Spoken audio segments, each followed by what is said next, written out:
Le royaume des cieux là, c'est pas prière, c'est instruction.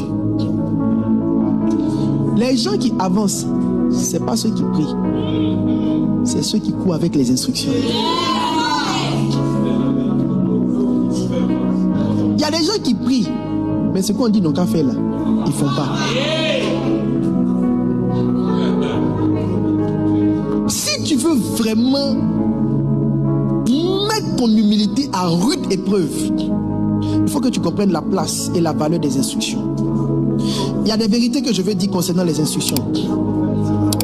La première vérité que je veux dire par rapport aux instructions, et j'en parlerai bientôt, c'est l'un des messages que je vais prêcher beaucoup bientôt. Je me suis rendu compte que si quelqu'un dit qu'il a une intimité avec Dieu, ce n'est pas qu'il pleure que je sens ça.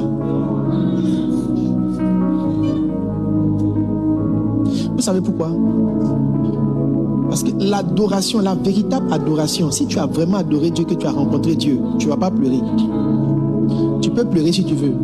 Mais quand tu as fini de pleurer, là, il y a autre chose qui va venir. Quand le Seigneur rencontre quelqu'un, il n'y a jamais eu une rencontre de Dieu avec quelqu'un dans la Bible qui s'est limité à causerie. Quand il a croisé Abraham, il dit va-t'en. Instruction. Il a croisé Moïse, il dit retourne, va libérer mon peuple. Il n'y a pas quelqu'un qui l'a croisé. Et puis ils ont causé. Et puis il est parti. Ça veut dire quoi? S'il y a réellement une intimité entre toi et Dieu, c'est qu'il y a une chose que Dieu t'a dit que tu es en train de faire. Je ne lis pas ton intimité autant que tu passes à la prière. Je lis ton intimité à une chose que tu es en train de faire. Ça veut dire quelqu'un qui n'est en train de rien faire pour Dieu n'a pas vu Dieu. Parce que si tu as réellement vu Dieu, il y a forcément une chose qui t'a dit de faire. Est-ce que je vais prêcher ce soir? Je pèse ta sensibilité à l'esprit par rapport à une chose que tu es en train de faire. Je sais que quelqu'un est mort dans le ministère, qu'il est en train de rien faire que Dieu lui a dit de faire. Le jour où ça finit entre toi et Dieu, c'est pas dans la prière, c'est qu'il ne te demande plus de faire quelque chose. Quand Dieu n'a plus rien à faire avec toi, il ne t'empêche pas de venir dans sa présence, mais il ne te dit plus des choses à faire.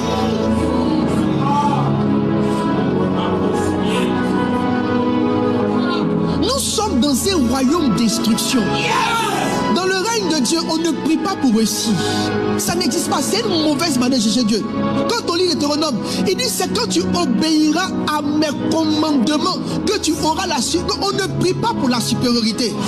On prend une instruction et quand on obéit à l'instruction, on aboutit à la supériorité.